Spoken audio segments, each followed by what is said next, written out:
Hello, good morning dear students and parents. Myself Kamla Chaudhary, science teacher from Seeker. Today we will start the topic of chapter 1st of class 8. Today's topic will be shoving and traditional tools. In previous classes we studied about the many tools of ploughing. So let's start the shoving. Shoving is an important part of crop production.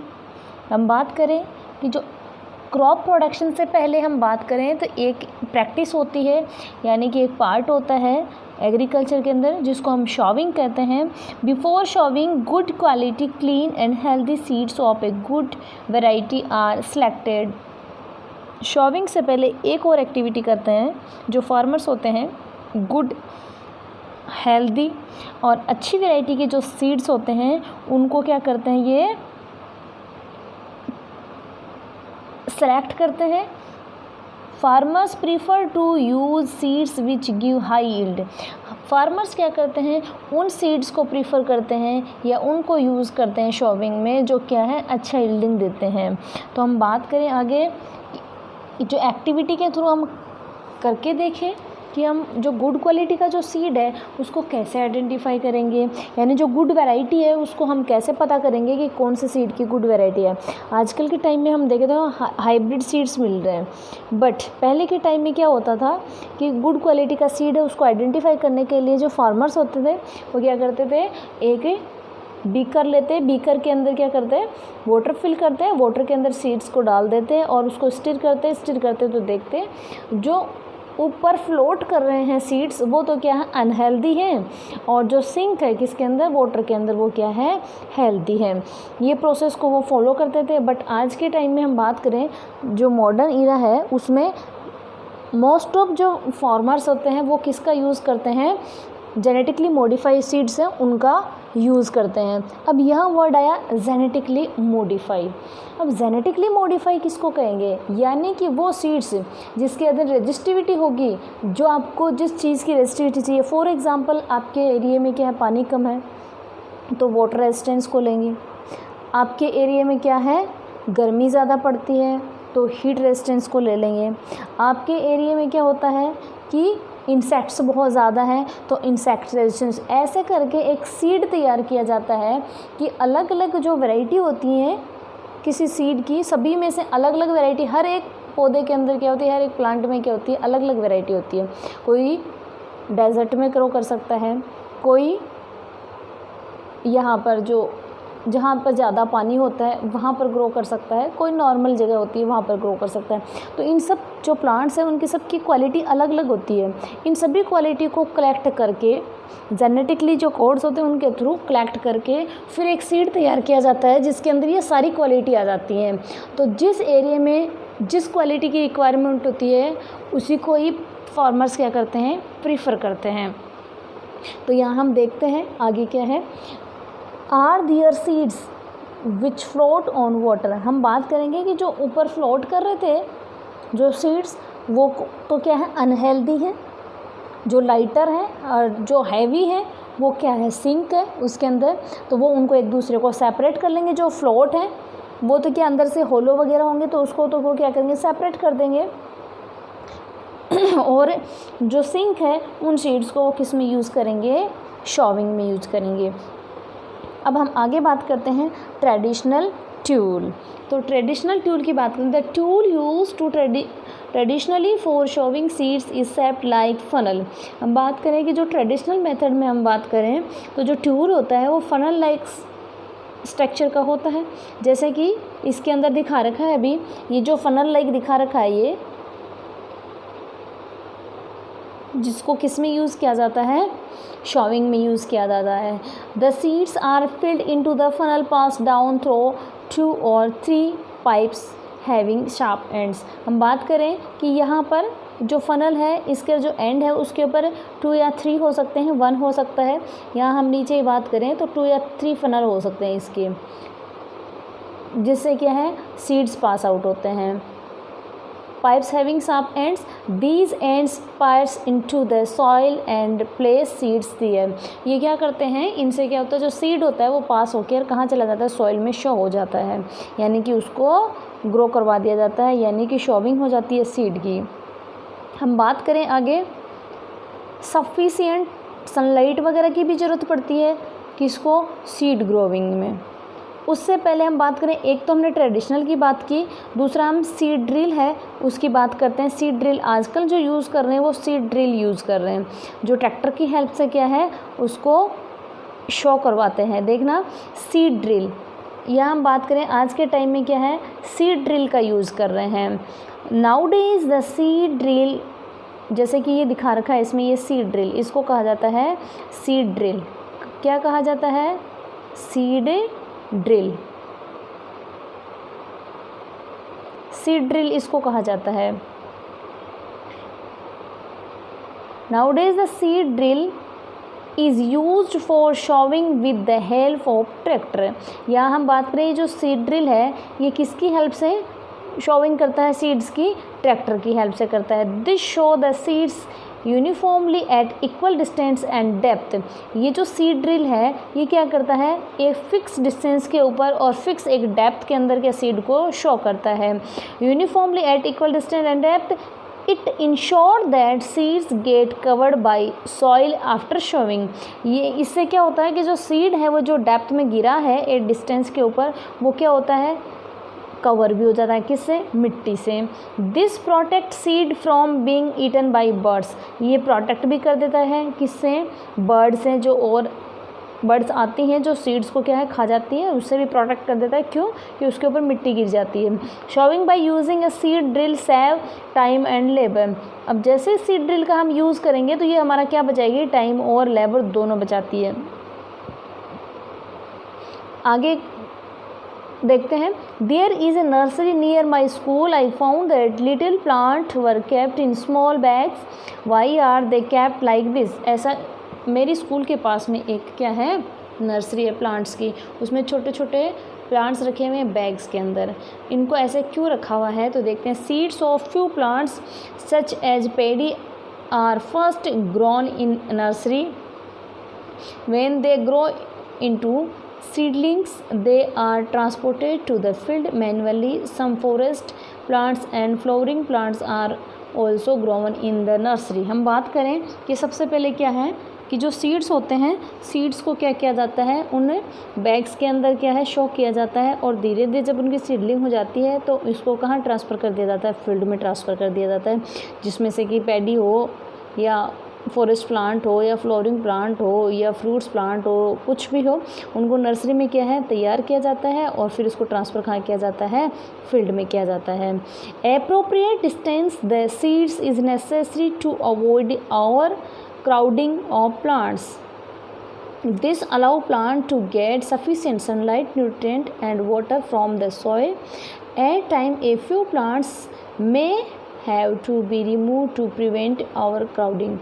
यहाँ क्या है कि जो appropriate distance हम क्यों रखते हैं seeds के बीच में, क्यों नेसेसरी है, ये ज़्यादा प्लांट हम एक ही जगह में क्यों नहीं लगाते हैं, उसका रीज़न ये है कि अगर हम ज़्यादा लगाएंगे तो उसको क्या प्रॉपर सनलाइट नहीं मिलेगी, न्यूट्रिएंट्स नहीं मिलेंगे, वाटर नहीं मिलेगा, कहाँ से, सॉइल से, तो वो क्या है अच्छे से ग्रो नहीं कर पाएंगे। इसलिए हम क्या करते हैं, जो सीड्स ग्रो करवाते हैं, शो करते हैं, वहाँ पर क्या है एक फिक्स डिस्टेंस रखते हैं और उनकी ओवर क्राउडिंग भी नहीं करते हैं। क्यों, क्योंकि उसको क्या मिलेगा बाद में, सफिशिएंट सनलाइट भी मिलेगा, न्यूट्रिएंट्स भी मिलेंगे, वाटर भी मिलेंगे, सारा का सारा मिलेगा, तो उसकी जो ग्रोथ होगी वो अच्छी होगी, अच्छी ग्रोथ होगी तो यील्डिंग भी अच्छी होगी। अगर हमें ये लगता है कि यहाँ पर क्या है ओवर क्राउडिंग हो रही है तो उसको वहाँ से रिमूव कर दिया जाता है। उसके बाद में एक प्रैक्टिस आती है, अपन ने सॉइल को प्रिपेयर कर लिया, फिर हमने शॉविंग कर दिया, फिर हम बात करें एडिंग मैनर एंड फर्टिलाइज़र। तो एडिंग मैनर और फर्टिलाइज़र की हम बात करें तो हम मैनर और फर्टिलाइज़र यूज़ क्यों करते हैं, हम मैनर और फर्टिलाइज़र एज ए न्यूट्रिएंट है, किसके लिए, प्लांट्स के लिए। ये न्यूट्रिशन का काम करते हैं ताकि उनकी जो ग्रोथ है वो सही हो और टाइम के ऊपर उसमें फ्लावरिंग और फ्रूटिंग हो, इसलिए हम मैनर और फर्टिलाइज़र यूज़ करते हैं। The substances which are added to soil in the form of nutrients for the healthy growth of plants are called manure and fertiliser. तो यहाँ एक क्वेश्चन बनता है कि what is a manure and fertiliser, then answer क्या आता है, the substances which are added to soil into the form of nutrients for the healthy growth of plants are called manure and fertilizer। जो chemical की बात करें या जो substance की बात करें, जिस मैटर की बात करें जो प्लांट को ग्रो करने में हेल्प करता है, उनको हम क्या कहेंगे, मैनर या fertiliser. I saw a healthy crop growing in a farm in the neighboring farm. The plants were weak. Why do some plants grow better than other? मैंने देखा कि जो मेरे पड़ोसी हैं उनका जो फार्म हाउस है उसमें देखा कि कुछ प्लांट तो बहुत अच्छे से ग्रो कर रहे हैं और कुछ प्लांट है वो अच्छे से ग्रो नहीं कर रहे, बहुत वीक है। सॉइल्स अब क्यों वीक है, क्योंकि उनको जो प्रॉपर न्यूट्रिएंट्स नहीं मिला, इसलिए उनकी जो हेल्थ होगी वो कैसी होगी, वीक होगी। और जिनको मैनर और फर्टिलाइज़र प्रॉपर मिले हैं उनकी जो ग्रोथ होगी वो कितनी होगी, अच्छी होगी। Soil supplies minerals nutrients to crop plants. Soil क्या करती है, सप्लाई करती है मिनरल न्यूट्रिएंट, किसको, क्रॉप को, यानी जो प्लांट है उनको। These nutrients are essential for growth of plant. ये न्यूट्रिएंट्स है वो प्लांट्स की ग्रोथ के लिए बहुत ज़्यादा ज़रूरी होते हैं। In certain area farmers grow crop after crop in A same field. अब फार्मर्स भी होते हैं वो क्या करते हैं कि एक सर्टेन एरिया में क्या करते हैं, क्रॉप करते हैं, फिर उसी एरिया में काफ़ी टाइम बाद में करते हैं, ठीक है। The field is never left uncultivated और फॉलो। वो कभी भी ऐसे नहीं छोड़ते किसी भी फील्ड को, उनको कल्टिवेट करवाते हैं। Imagine what happen to be nutrients. आप सोच के देखो क्योंकि न्यूट्रिएंट्स क्या होते हैं। Continuously cultivation of crops make the soil poor in nutrients. हाँ, इसमें हम कैसे समझ सकते हैं, फॉर एग्जांपल हम अपना ही ले सकते हैं, ह्यूमन का ही, कि अपने को बहुत सारे न्यूट्रिएंट्स की रिक्वायरमेंट होती है बॉडी के ग्रोथ और डेवलपमेंट के लिए, ठीक है। हम क्या करते हैं, एक एक प्रोडक्ट लेते हैं। फॉर एग्जांपल हमने जैसे मिल्क लिया तो हमको सारे न्यूट्रिएंट्स मिल जाएंगे क्या, नहीं मिलेंगे। नहीं मिलेंगे तो क्या होंगे, हम वीक हो जाएंगे, बहुत सारी बीमारियां लग जाएगी और अपना काम प्रॉपर टाइम से नहीं कर पाएंगे। सेम ऐसा ही किस में होता है, प्लांट्स में होता है। प्लांट्स को भी अगर एक एक फील्ड में ग्रो करेंगे तो वहाँ से जो न्यूट्रिएंट्स हैं वो क्या हो जाएंगे, ख़त्म हो जाएंगे। और फिर क्या होगा, धीरे धीरे जो वहाँ पर हम कल्टीवेशन करेंगे जिस क्रॉप का, वो क्या होगी, अनहेल्दी होगी और यील्डिंग अच्छी नहीं होगी।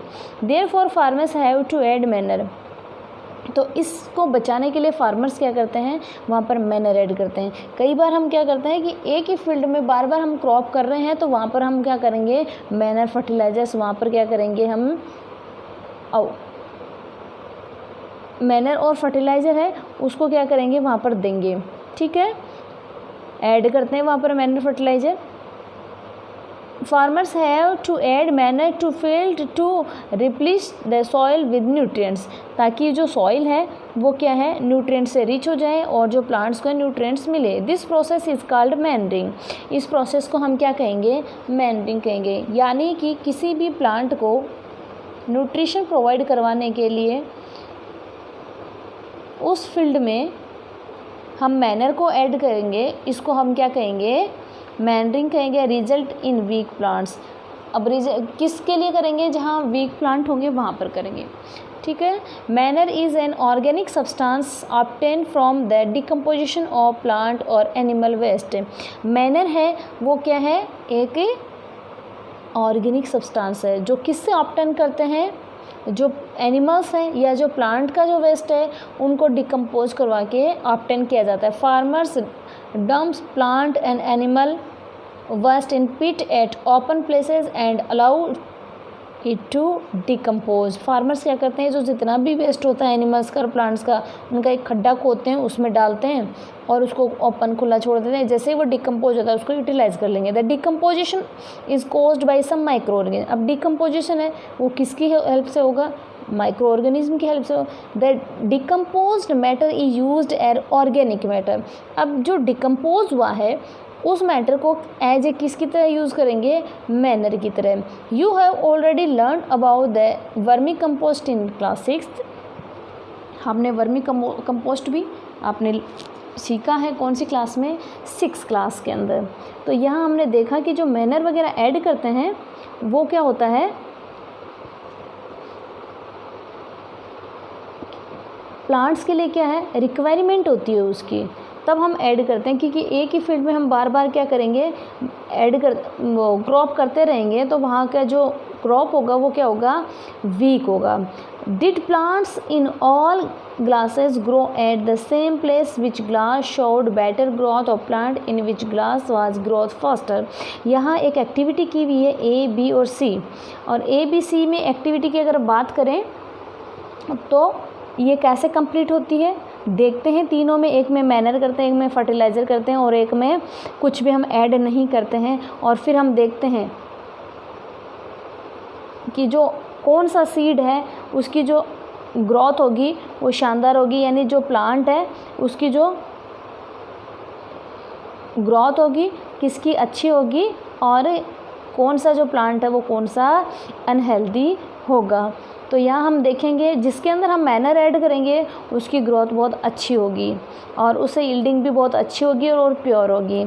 और जो अदर प्लांट है जिसमें हमने फर्टिलाइज़र यूज़ किया उसमें क्या होगा कि उसकी ग्रोथ तो अच्छी होगी लेकिन उसमें क्या होंगे, केमिकल्स होंगे, और जिसमें हमने कुछ भी नहीं दिया तो वहाँ पर क्या होगी, उसकी ग्रोथ प्रॉपर नहीं होगी।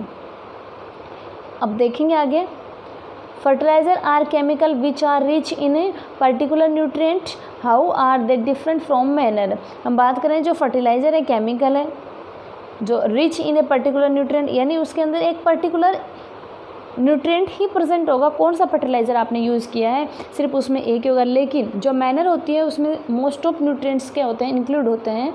How are they different from manure, ये उससे मैनर से कैसे डिफरेंट है, तो कैसे डिफरेंट है, जो मैनर है उसके अंदर क्या है, सारे के सारे न्यूट्रिएंट्स प्रेजेंट होते हैं, बट जो फर्टिलाइज़र है उसके अंदर कुछ ही होते हैं, जैसे कि urea, ammonia, ammonium sulphate, sulphur, phosphate, potash, nitrogen, phosphorus, potassium, ये सारी चीज़ें उसमें ऐड होती हैं। The use of fertilisers has help farmer to get better yield of crop such as wheat, paddy and maize. अब फर्टिलाइजर्स है वो किसके लिए इंपॉर्टेंट होते हैं, जैसे बात करें तो ये हेल्प करते हैं अच्छी यील्डिंग में, जैसे कि बात करें व्हीट के लिए, पैडी के लिए और मेज के लिए। But excessive use of fertiliser has made the soil less fertile. अब ज़्यादा अगर फर्टिलाइज़र यूज़ करोगे तो जो सॉइल है उसकी जो फर्टिलिटी है वो क्या होती है, डिक्रीज़ होती है। तो हम ज़्यादा फर्टिलाइज़र यूज़ ना करके हम मैनर ऐड कर सकते हैं। मैनर से क्या है, सॉइल की जो फर्टिलिटी है वो भी इंक्रीज़ होती है, ह्यूमस भी ज़्यादा कंटेन करती है। Fertilisers have also become a source of water pollution. Fertilisers हैं वो किसका काम करते हैं, वाटर पोल्यूशन का। Therefore in order to maintain the fertility of the soil we have to substitute fertiliser with organic manure और लीव ए फील्ड अनकल्टिवेटेड या fallow in between two crops. हम बात करें कि फर्टिलाइज़र ऐड नहीं करने पड़े, उससे हमें बचने के लिए क्या करना चाहिए, हम तो या तो क्रॉप रोटेशन करना चाहिए या उसको क्या है अनकल्टिवेट ही छोड़ देना चाहिए किसी फील्ड को। The use of manure improve soil texture and well as its water retaining capacity. यहाँ हम बात करें मैनर को हम अगर ऐड करेंगे तो वो सॉइल का जो टेक्सचर है या जो सॉइल में न्यूट्रिशन है उसको इंक्रीज़ करेंगे, उसकी फर्टिलिटी को भी क्या है इंक्रीज़ करेंगे, और वाटर कंटेनिंग की जो कैपेसिटी है वो भी इंक्रीज़ होगी। It replace the soil with nutrients, यानी कि जो सॉइल है उसको न्यूट्रिशन से भी भर देगी। Another method of replacing to soil nutrients in through crop rotation, या आप क्या करें क्रॉप रोटेशन से करें तो भी न्यूट्रिशन हो जाएगा। जैसे कि एक साल आपने यहाँ पर गेहूँ बोया, दूसरे साल आपने सरसों बोया, दूसरे हम खरीफ में बात करें तो एक साल आपने बाजरा बोया, दूसरे साल आपने मूंग बोया, तो उसे क्रॉप रोटेशन होगा तो वहाँ पर जो न्यूट्रिशन है वो भी बैलेंस रहेंगे। This can be done by growing different crop alternately. Earlier farmer in northern India used to grow legumes as fodder in a one season and wheat in a next season. यहाँ जो northern India है उसके अंदर भी crop rotation को follow किया जाता था. एक सीज़न में तो क्या किया जाता था, जो लेग्यूमिनस यानी दालें हैं उनको, और एक में वीट वगैरह को. This help in the replacement of the soil with nitrogen. इससे क्या होता है, जो सॉइल है रिप्लेसमेंट होगी यानी न्यूट्रिएंट से फुलफिल हो जाएगी और नाइट्रोजन के साथ में. Farmers are being encouraged to adopt these practices. धीरे धीरे क्या हो गया, लोगों में ये क्रेज़ ख़त्म हो गया. In the previous classes you have learn about